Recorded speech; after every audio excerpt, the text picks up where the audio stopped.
Salut les amis, c'est Isma. Bienvenue sur Ce qui me fait kiffer, la chaîne YouTube qui mélange pop culture et street culture.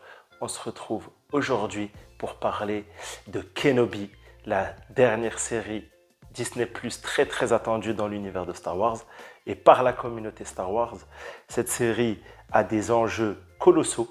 On va tout ça voir en détail pendant cette vidéo.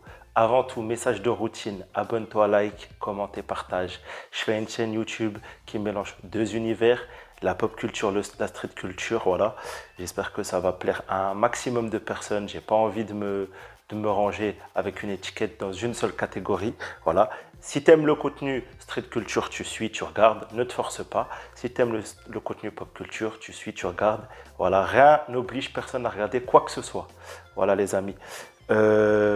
On va débriefer tout ça. Petit point d'abord, cadrage. J'ai un problème de trépied. Il faut que j'achète un nouveau trépied. Celui-là, il est en train de me lâcher. Je suis obligé de le scotcher pour qu'il tienne tout ça. C'est n'importe quoi. Donc les amis, un peu de tolérance sur le cadrage. Ça va bientôt s'améliorer. Alors, en ce qui concerne Kenobi, série réalisée par Deborah Shaw, 10 épisodes. Mini-série qui se passe entre l'épisode 3 et l'épisode 4, qui se situe exactement 10 ans après l'Ordre 66. D'ailleurs, petite parenthèse, j'ai fait une vidéo que j'essaierai de vous placer ici, où j'ai dit exactement ce qu'il allait se passer dans cette série. J'avais tout prévu. Attention les amis, spoil. Cet épisode spoil, donc ne soyez pas choqués. Leia enfant, je l'avais dit les amis, je l'avais dit. Voilà, donc écoutez-moi quand je vous dis des théories ou des avis. Je pense que je connais bien l'univers. Je ne suis pas le plus calé. Il y a des gens qui lisent vraiment tous les comics et tous les romans, mais je ne suis pas mauvais. J'avais vu plus ou moins la trame du scénario, en tout cas pour les 2 premiers épisodes. C'est vrai que je pensais que ça allait s'étaler sur l'intégralité de la série, et en l'occurrence, on n'a que l'intro. On a tout vu quasiment des bandes annonces. Ça va être full surprise. Là, on va se régaler. Mais commençons par le début. Ewan McGregor, Hayden Christensen de retour. Qu'est-ce qui se passe? On va faire planète par planète dans l'ordre. Tatooine, Alderaan, Dayoo. Ensuite, on va parler point fort, point faible. Il y a quelques incohérences qu'il faut souligner. Et voilà, ça sera la fin de la vidéo. Alors, Tatooine. Ça fait 2 ans. Tatooine, on la voit partout. Mandalorian, Boba Fett, on en a un peu marre de Tatooine. Sauf que là, je trouve qu'on a eu un Tatooine un peu différent. Alors, on a une planète Tatooine, comment on peut dire? Une planète Tatooine qui ressemble un peu à Bracca. Enfin, en tout cas, du point de vue d'Obi-Wan, parce qu'en fait, Obi-Wan, qu'est-ce qu'il fait? Il est caché. On découvre un Obi-Wan, voilà, désœuvré, frustré, en dépression peut-être même, une certaine forme de dépression. Ça fait 10 ans qu'il vit en ermite, que la vie lui a fait des sales coups, Il a connu l'échec d'Anakin, la chute de son ordre, la mort de ses amis. Enfin, Obi-Wan, son histoire, elle est d'une tristesse et on le ressent. Ewan McGregor transmet très bien ça à la caméra. Ewan McGregor, énorme acteur, champion de l'acting. On a un Obi-Wan qui vit dans une grotte. Tous les matins, il se rend à un petit quai, il prend un train. Il va travailler dans un genre de poissonnerie ou de boucherie ou d'abattoir. Il se met un petit bout dans la poche parce qu'il n'a rien à manger. Voilà. Il trouve des petits jouets. C'est pour Luke. Luke dans la vidéo. Parce qu'au final, quel est son but à Obi-Wan? C'est de surveiller Luke de pas très loin. Et il essaie de veiller sur lui. Mais tu as Owen Lars. Très bien interprété par Harold Egerton. Magnifique. Franchement, très bien cast. Très bon cast. Incroyable. Le cast originel de l'épisode 3. On a un Obi-Wan qui essaie de méditer pour communiquer avec Qui-Gon. Jusque-là, au bout de 10 ans, ça a l'air d'être un échec. On a un Obi-Wan qui a tout abandonné. Voilà, il veut plus avoir affaire à tout ça. Lui, ce qu'il veut, c'est surveiller Luke, préparer Luke et un peu se laver les mains de la suite, tu vois. Parce que je pense qu'aussi, il y a ce sentiment qu'il en a trop fait. Il a fait la guerre des clones, voilà, il a été padawan, puis maître, puis au conseil. Il a tué son meilleur ami, c'est ce qu'il pense. On va découvrir ça, on va en parler plus tard. Et au final, il ne veut plus rien avoir à faire dans cette guerre face à l'Empire et tout ça. C'est un échec, sa vie, elle est vraiment... Ouais, dépression. Pour moi, le mot dépression, il est même pas assez fort, mais c'est une forme de dépression. À un moment, Obi-Wan, il tombe sur un Jedi en fuite. Bon, comme par hasard, il est sur Tatooine, mais imaginons, facilité scénaristique. Et il ne veut pas l'aider. Il l'abandonne, il dit c'est fini, la guerre est terminée. Phrase qui revient énormément. La guerre est terminée, il faut que tu te caches, que tu oublies tout ça. Vraiment un discours d'une puissance de négativité. Franchement, c'est dur à entendre, tu vois. Mais il y a beaucoup de dureté dans la série, visuelle, mais aussi dans les dialogues. Owen Lars qui dit ouais, tu veux former Luke comme vous avez laissé mourir Anakin. Enfin, le mec lui balance des punchs, c'est dur. Plus Obi-Wan, il est indirectement lié à la mort de ce Jedi en fuite. Bon, ça doit être un padawan ou un mec qui n'a pas fini sa formation, parce que je ne l'ai pas senti très très balèze, tu vois. A contrario de la scène d'ouverture de l'épisode, c'est vrai, j'en ai pas parlé. A contrario de ce plan séquence du début de l'épisode qui est incroyable. Temple Jedi, quelques minutes avant l'ordre 66, on a un entraînement de novices. D'un coup, des clones entrent. Les clones, ils commencent à tirer sur tout le monde. L'ordre 66 est exécuté. Voilà, on a des Jedi qui meurent dans le temple. On a un maître qui essaie de protéger les enfants. Le Jedi meurt et les enfants sont en fuite. Plusieurs théories, on va en parler. On va garder tout ça pour la fin de l'épisode. Ce plan séquence, incroyable. Donc voilà, Obi-Wan... finalement, il est contacté par un certain intermédiaire, un certain ami, un certain personnage qu'on connaît très bien, Bail Organa, tu le sais, tu as vu l'épisode, pour aller récupérer Leia. Mais on verra plutôt ça dans la partie Alderaan. Tatooine, qu'est-ce qu'on peut dire? On a aussi les inquisiteurs qui débarquent, les inquisiteurs. Alors, un peu mou, un peu sous-estimé. Je pense qu'on garde les inquisiteurs pour plus tard, tu vois, on les utilise pas trop. C'est vrai qu'on peut attendre beaucoup plus d'eux. Ils sont pas à la hauteur de la cruauté et de la puissance qu'ils ont dans Rebels, que ce soit le grand inquisiteur ou les différents frères et sœurs. Mais voilà, ils sont là. Au niveau des costumes et du maquillage, on peut peut-être faire un petit, voilà les gars, c'est pas incroyable, mais ça sort pas non plus de l'histoire. Moi, en tout cas, ça m'a pas sorti de l'histoire. Et surtout, le fait qu'ils soient minimisés dans leur charisme, impact sur le scénario et prestance-présence, c'est surtout pour faire briller Reva. Reva qui a l'air d'être l'antagoniste principal de la série. C'est Reva vraiment qu'il faut mettre en avant. Reva, moi j'aime bien. Actrice charismatique, personnage intéressant, plusieurs mystères autour du personnage qu'on va établir tout de suite. Reva, je pense, voilà, elle a envie d'attraper Obi-Wan. Elle fait une fixette sur Obi-Wan, alors que tout le monde lui dit c'est la responsabilité de Vador. Elle veut attraper Obi-Wan à tout prix. Deux possibilités. Soit elle a un délire avec Obi-Wan, genre Obi-Wan il lui a pris son flanc à la cantine, soit elle a un crush avec Anakin, ou elle était au temple plus jeune, parce que les inquisiteurs sont certains des anciens Jedi, comme le grand inquisiteur, il était vachement important dans le temple, il travaillait je crois aux archives, ou en tout cas à la bibliothèque avec Jocasta. En tout cas, à mon avis, elle était là, et soit elle était séduite par Anakin, physiquement et sentimentalement, soit elle avait un délire vraiment, genre une émergence du côté obscur à ce même moment, et quand elle a vu qu'Anakin devenait Vador, elle s'est laissée entraîner avec lui, et ils ont vraiment une genre de relation, tu vois, profonde, tu vois, genre de padawan obscur.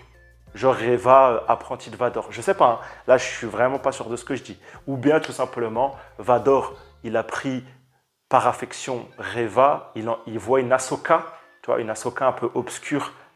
Un truc comme ça, je sais pas où on va. Il me faut encore des infos. Là, j'arrive pas trop à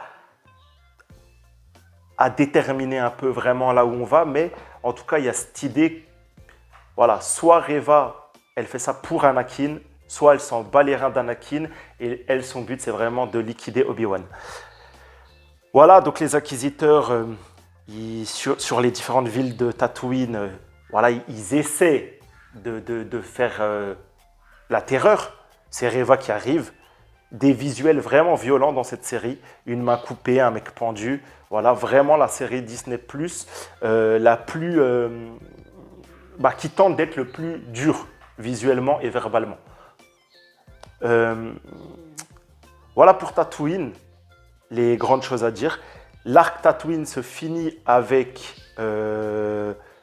Obi-Wan qui est rejoint par Bail Organa, qui le convainc finalement donc, de quitter la planète. La dernière chose qu'on peut dire toutefois, dialogue entre Obi-Wan et Owen Lars, vraiment à souligner, très important, très très cool. Franchement, dans les bandes annonces, on pouvait laisser entendre que Owen c'était un petit bâtard. Désolé les amis. Mais en vrai, non. Il le protège alors que sa vie elle est en danger. Et même Luke et Beru sont en danger. Et il protège Obi-Wan. Donc au final, Owen, bon gars. Moi, j'ai jamais trouvé qu'Owen, c'était un méchant gars. C'est juste un mec, de son prisme, les Jedi ne sont pas les bons gars et il fait ce qu'il faut.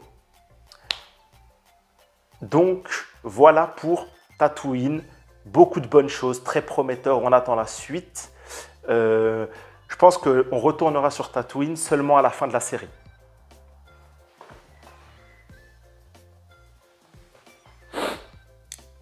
Alderaan. Je l'avais dit dans ma vidéo de l'ultime théorie, on est allé sur Alderaan, les amis. Alderaan, Bail Organa et sa première épouse, qui est morte, celle dont se souvient Leia. Oui, dans l'épisode 4, dans l'épisode 6, Leia ne parlait pas de Padmé, elle parlait de sa mère. Sa mère, la femme de Bail Organa, les gars. Oui, je me rappelle, elle était belle. Bien sûr qu'elle ne parle pas de Padmé, les gars. Elle parle de sa mère adoptive. D'ailleurs, que j'aime beaucoup.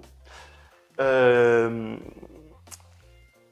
je ne connais pas son prénom, à la femme de Bail Organa. Si quelqu'un l'a retenu, dites-le moi en commentaire. Alors, magnifique. Alderaan, il y a un côté féerique, un côté... vraiment, nous, on n'a pas les problèmes de la guerre, ça ne nous connaît pas, tu vois. L'histoire sans fin, la cité d'Ivoire, tu vois. Moi, j'ai bien kiffé. Franchement, comme je l'imaginais. La paix, paisible, des forêts, des biches. Petite ref encore à Fallen Order. Leia, elle a un équivalent de BD1. Trop mignon. Franchement, Lola, vous allez le voir. Les gars, en produits dérivés chez Lego, chez qui tu veux, il y aura un petit Lola. Vous êtes prêts à acheter? Bon, moi, j'aime pas trop, mais en tout cas, ils vont le faire, ça c'est sûr. Ça, c'était vraiment pour faire un petit billet de plus au portefeuille Star Wars produits dérivés. Lola. Bref, Leia, très très bien choisi le casting. Moi, je suis de ceux qui ont beaucoup aimé. Je voulais voir Leia. Les gars, Leia, on s'en fout de l'apostologie. Hein. Vous prenez l'aposto ou l'univers légende, c'est une Skywalker vraiment très intéressante. C'est dans beaucoup de versions une Jedi. Elle a un grand potentiel de maîtrise de la force. Sinon, vous allez un peu dans tout ce qui est le délire avec Kyle Katarn, tout ça, Jedi Knight. La meuf, elle est quand même, je crois, avec Mon Mothma et Solo, c'est un genre le triumvirat de la République. Leia, elle est super importante. Moi, je suis content qu'ils se sont concentrés sur Leia. Leia, elle a du potentiel. Et même, je trouve qu'en réalité, tu fais un monde... j'abuse, tu vois, mais tu fais un monde parallèle où Leia, elle est le personnage principal de ça, ça peut faire grave une bonne histoire. C'est un peu ce qu'ils ont essayé de faire avec Rey. Rey, en fait, c'est comme si Leia, elle était devenue Jedi, tu vois. C'était un peu l'idée à la base de la apostologie. En tout cas, j'aime beaucoup. J'aime beaucoup Leia enfant. Alors, dans cet épisode-là, dans cette section d'épisodes, il y a l'incohérence, il y a le problème de raccord, le problème de mise en scène numéro 1, mais on le redira dans le bilan. La course-poursuite de la forêt, catastrophique. Avec, comment? Alors, apparemment, le chef des pirates qui kidnappe Leia, c'est le bassiste des Red Hot Chili Peppers. Donc, j'aime bien les Red Hot. Je connais pas son nom, mais j'aime bien le groupe et tout. J'aime bien la musique qu'ils font. Le mec sous le costume, ouais, c'est le bassiste des Red Hot. Bon, ils sont bien gentils, mais la course-poursuite, elle est pitoyable. Le coup de la branche, à un moment, Leia, elle passe entre deux arbres à la Assassin's Creed, tu vois. Et genre, le gars, il est là, il fait, genre, l'obstacle est insurmontable. Comment vais-je passer? Ah, franchement, c'est abusé. L'obstacle, la course, enfin, elle a 10 ans. Ouais, elle a 10 ans. Elle en fait peut-être 7. Et 5 gars, 5 pirates de je sais pas quelle race extraterrestre n'arrivent pas à l'attraper. Bon, les gars, vous avez déconné, mais voilà, il fallait montrer qu'elle est vive, rapide, tout ça. En fait, souvent, vous, public, vous allez vouloir casser du sucre à la série. Il y a aussi des fois des maladresses de réalisation. Tu vois, c'est pas forcément en mode. Ouais, le rendu, c'était pas ça. Ils pensaient que ça allait faire bien, mais voilà, comment tu fais briller Leila sur sa malice, sur sa vivacité, tout ça, si tu fais pas passer un peu les autres pour des glands, tu vois. Et en l'occurrence, les amis, les pirates, il n'y avait pas besoin de, tu vois, les respecter, leur dignité. Enfin voilà, c'est des personnages qui vont être oubliables dans l'épisode prochain. Voilà, on peut se permettre d'un peu de les humilier, tu vois. Bail Organa au Sénat, on voit que la route de Leia est toute tracée. Elle va aller au petit Sénat, après elle va aller à l'école à HEC Sciences Po Alderaan, et ensuite elle va aller au Sénat Galactique, comme on le voit dans le 4. Donc écoutez, pas mal les amis. La petite confrontation avec le cousin, on voit qu'elle a du répondant. Voilà, si elle ne sait pas faire par Vador, elle ne va pas se laisser faire par son cousin. Voilà. Donc voilà, moi je suis content. Donc le retour de Bail Organa, acteur que j'aime bien, Sons of Anarchy. Leia, bien choisie. Je suis pressé de voir si elle reste dans la série ou si dans l'épisode 3, il nous la dégage et on part sur autre chose, ce qui est possible. Parce que je ne vois pas Leia rester tous les épisodes. Dites-moi ça, vous, votre avis en commentaire. Donc voilà pour Alderaan. Je pense qu'on a tout dit. Elle se fait kidnapper et là on a la connexion entre Alderaan et Tatooine puisque Obi-Wan va récupérer Leia sur Daiyu. Daiyu, la planète où les pirates ont emmené Leia. Hein? Obi-Wan va sur Daiyu pour chercher Leia parce que les pirates ont emmené Leia sur Daiyu. Bon, j'espère que c'était plus clair. À travailler les explications aussi complexes. Daiyu, planète asiatique qu'on voyait dans les trailers. Je pensais que ça allait être un peu une planète sur laquelle on allait s'établir plusieurs épisodes et en l'occurrence, non. On a vite travaillé tout ce qu'il y avait à travailler sur Daiyu. Alors moi, de bonnes choses, de très bonnes choses sur Daiyu. Le clone qui fait la manche à la retraite, voilà, en sans-abri qui utilise son casque pour prendre les sous. J'ai grave kiffé. Non, ce n'était pas Rex, Cody ou un autre commandant. C'était un soldat, les gars. Un mec lambda. Mais la ref était sympa. Temuera Morrison dans Obi-Wan. Super caméo. Référence à l'épisode 2. Tu veux des bâtons de la mort? Non, tu ne vends pas de bateaux de la mort. Cette scène, voilà, elle a été un peu rendue iconique quand même. Parce que Star Wars aborde des sujets comme la drogue, tu vois, dans la prélogie. Donc, c'est pas une trilogie vraiment si enfantine que ça. Et là, on rend un peu hommage à ça avec cette scène où il y a une dealeuse. Et cette fois-ci, Obi-Wan, carrément, on voit encore son désœuvrement, son abandon total de la cause, voilà, de se battre pour les bonnes actions, pour l'ordre, la justice et le bienfait de la galaxie. Il s'en fiche. Savoir, c'est l'actrice qui fait la dealeuse, de la vendeuse de drogue. C'est sa fille, Ewan McGregor. Petite ref. Très intéressant, merci beaucoup, c'était sympa. Voilà, c'est pas fulgurant, mais c'est sympa. Donc Daiyu, Obi-Wan entend parler d'un Jedi qui aide des gens à quitter la planète, parce que la pauvreté, la dureté de la planète, c'est pas facile. Et le gars, c'est l'acteur qui joue déjà l'Indien dans Les Éternels. Dans Les Éternels, il ne m'a pas transcendé, c'est loin d'être mon personnage préféré. Maintenant, il est là. Le personnage, il était drôle. Surtout que j'ai des théories à son sujet. Donc attention les amis, théorie. Je pense que c'est un membre de la primo-résistance. Parce qu'à ce moment-là, on n'a pas vraiment de groupe rebelle qui s'est établi. Les premiers groupes rebelles, ils viennent après ça normalement. Bail Organa, c'est cet incident qui va commencer à le mettre dans la résistance. Mon Mothma aussi. La résistance, elle commence plutôt après les 10 ans. Là, les seuls qui font un peu les kekos face à l'Empire, c'est l'équipage du Mantis avec Cal Kestis et Saw Gerrera. Je sais qu'il y a le fils d'Ice Cube dans la série est-ce que le fils d'Ice Cube ne serait pas un Saw Gerrera un peu plus jeune? Théorie, on verra. Les amis, je pense que dans cette série, on aura Saw Gerrera. Saw Gerrera, ils aiment bien le mettre partout. Et je l'aime bien. Saw Gerrera dans Rogue One, Saw Gerrera dans Rebels, Saw Gerrera dans Clone Wars, Saw Gerrera dans... partout. Saw Gerrera, il a bien marché. Voilà, Forest Whitaker. Mais le truc, c'est qu'il est malade. Donc, il vieillit très vite. Saw Gerrera, peut-être à ce moment-là, il est un peu jeune, parce que dans Rebels, il est déjà plus jeune que dans... Ah, et Saw Gerrera dans Fallen Order.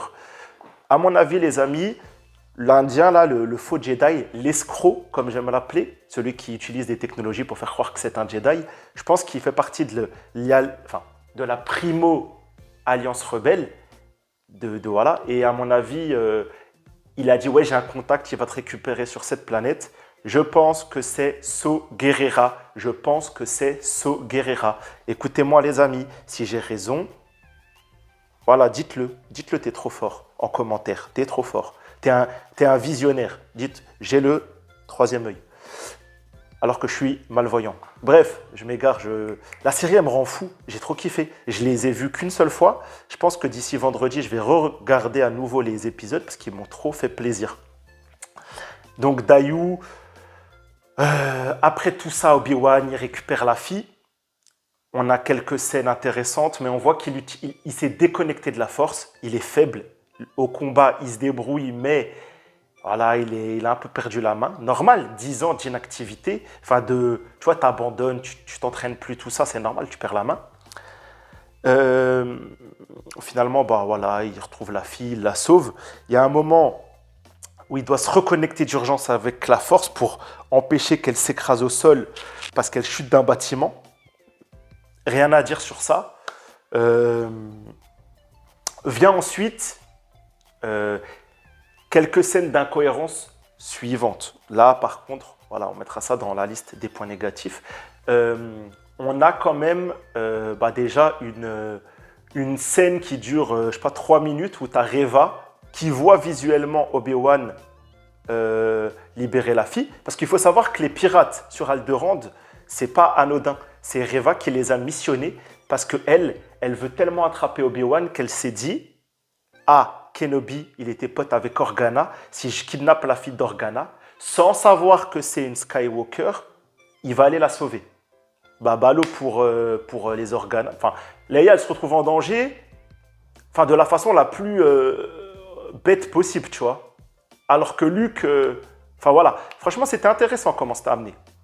Donc, on a Reva qui voit Obi-Wan libérer la fille. Et elle va commencer à courir, sauter de toit en toit, grimper, sauter des obstacles, tout ça. Ça dure 3 minutes, alors que visuellement, tu as l'impression qu'ils sont à 100 mètres. Non, mais c'était encore de la mise en scène. C'est ce que je vous expliquais tout à l'heure. Des fois, il faut laisser le temps qu'une scène se passe. Alors, on a l'impression qu'autre chose est mal fait, lent ou... C'est pas grave. On accepte. C'est pardonnable. C'est pardonnable. Ça ne m'a pas choqué. Au même moment, comme par hasard, on a le grand inquisiteur qui arrive.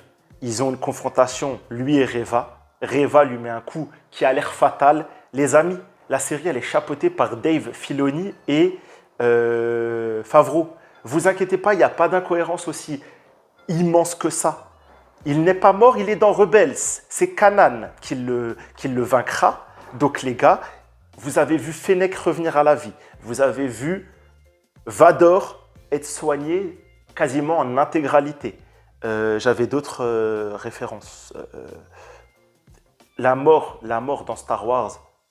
Vous avez vu Boba sortir du Sarlacc. La mort, c'est... Je ne vais pas dire c'est comme chez Disney, tu vois, tu t'assois dessus. Mais vous inquiétez pas, s'il faut restaurer ses fonctions, s'il faut le soigner, une petite cuve de Bacta, on lui met un petit organe cybernétique et le mec, il est là. Voilà, c'est bon. No Susai. Là, juste, c'était pour l'évincer. Comme ça, Reva, elle a une capacité d'action un peu plus élevée, tu vois. Donc, moi, j'aime bien. Franchement, ça me plaît bien. Et à mon avis, cette action, elle va mener directement à la fin de Reva, à la fin de la série. Mais pareil, on attend de voir un peu comment ça évolue. Mais je pense que c'est Vador qui tuera Reva à la fin. Pour son insolence et sa liberté d'action et sa désobéissance à la hiérarchie de l'Inquisitorius. On verra. Donc, au final, elle arrive quand même sur place. Obi-Wan et Leia sont sur le point de quitter Dayoo pour aller vers la planète vers laquelle les a envoyés l'escroc. Euh, Là, il y a le reveal à Obi-Wan de la part de Reva, comme quoi Anakin, hashtag Dark Vador, est vivant. Alors ça peut être un grand débat, je sais pas. Franchement, l'univers légende et canon est un peu dissonant. Voilà, est-ce que Anakin Vador, est-ce que c'est normal qu'Obi-Wan apprenne qu'il soit vivant? En tout cas, pour l'aspect dramatique, pour la mise en scène, pour l'acting, c'est cool parce que ça fera des réflexions, ça fera des rebondissements pour la psychologie d'Obi-Wan beaucoup plus intéressant pour la série. Est-ce que c'est cohérent? Je ne sais pas. Je sais que l'univers légende, il y avait des écrits à l'époque dans les romans et les comics qui disaient que pendant 10 ans, il était un peu resté invisible, Vador, et qu'il avait mis les Inquisiteurs ou les Death Troopers en avant et que lui, il était un peu resté dans l'ombre. Il y a même des trucs qui disaient que c'est soins médicaux, jusqu'à la scène où il se réveille et il dit à l'empereur « Ouais, Padmé ». Cette scène-là, à l'époque, à un moment, il y en a qui disaient que c'était 5 ans après la revanche des Sith. Je pense que la série va nous donner des informations. Est-ce que Vador est connu ou pas? Vous savez, il y a quasiment 18, 19 ans entre le 3 et le 4. C'est-à-dire qu'il reste quasiment une décennie encore jusqu'à le Nouvel Espoir. Peut-être Vador, il va se révéler là, tu vois. Et pendant les 10 premières années, il était invisible. Alors, le truc qu'on peut dire, c'est, ouais, mais sur la planète Nour, quand Cal Kestis va détruire la base des Inquisiteurs, on le voit Vador. Ouais, mais ça ne veut pas dire qu'il quitte la planète, tu vois. La preuve, Vador, on ne le voit pas hormis sur Nour, il ne quitte pas la planète. Je ne sais pas. Je ne dis pas que ça me plaît, comment ils amènent ça. J'aurais bien voulu que Vador, dès quelques temps, 1 an peut-être, le temps qu'il soit soigné, il se balade partout et il impose sa tyrannie dans toute la galaxie. Mais voilà, si les réalisateurs et les scénaristes ils ont décidé que ce n'était pas ça, on ne peut rien y faire. Peut-être que Vador, il a commencé à sortir entre 5 ans après Cal Kestis Fallen Order et là Obi-Wan. Peut-être que petit à petit, il a fait des petites apparitions. Et là, maintenant qu'il y a l'incident avec Kenobi, peut-être que ça y est, il va commencer à contrôler des destroyers stellaires. Il va être le général de sa flotte, de son exécutor. Voilà, peut-être c'est maintenant que ça commence, tu vois. Je sais pas. Les amis, dites-moi ce que vous en pensez en commentaire.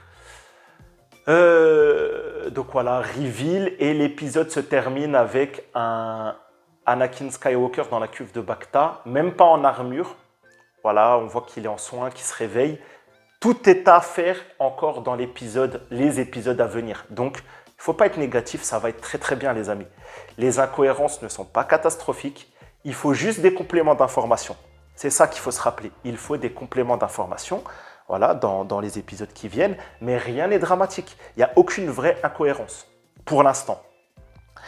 Il y a des petits problèmes de mise en scène, de facilité scénaristique, mais ça, on a dans tous les programmes quasiment. Voilà, c'est pardonnable. Par contre, l'acting d'Obi-Wan, il est incroyable. Le retour de Bail Organa, c'est très très cool. Reva, elle doit encore faire, montrer ce qu'elle a dans le ventre. Mais franchement, l'acteur et le personnage, moi je trouve que j'ai rien à dire. Dites-moi si vous, Reva, vous avez été convaincu. Les Inquisiteurs, on les laisse de côté, ils ont déjà montré ce qu'ils ont fait dans Rebels. Enfin, on les connaît. Tu vois, on peut laisser Reva un peu s'exprimer. Il n'y a pas de souci, les gars. Voilà. Alors, je vais m'hasarder à donner une petite note à ces 2 épisodes. Je ferai un point sur la note la semaine prochaine. Voilà. Ma note, les amis, ça va être B. Pas B+, pas B-. J'attends de voir l'épisode 3 si ça prend un peu d'auteur ou un peu de... Voilà, la chute. En tout cas, là, on est sur une note de B. Voilà. Dites-moi si vous validez la note de B. C'est pas parfait, c'est très bien. Il y a des défauts. Mais c'est prometteur de ouf. Alors, on oublie Boba Fett. Hein. Boba Fett, c'est... Mandalorian, c'est encore autre chose. Franchement, c'est magnifique. Et Andorre, ça a l'air d'être lourd. On s'arrête là, les amis. Voilà, je vous ai un peu tout mélangé. Voilà, je pense que ça se fera comme ça, les reviews de Kenobi. J'espère que vous avez kiffé, vous avez aimé m'entendre parler de Star Wars. Si vous avez des fans de Star Wars dans vos connaissances, partagez, les amis. On est à 50, la chaîne ne grimpe pas en termes d'abonnés. Allez, les amis, partagez à quelqu'un, dites-lui de s'abonner, tout ça. Ça aidera la chaîne à grandir, ça me soutiendra. Prenez soin de vous. On se voit la semaine prochaine pour Kenobi. Bye.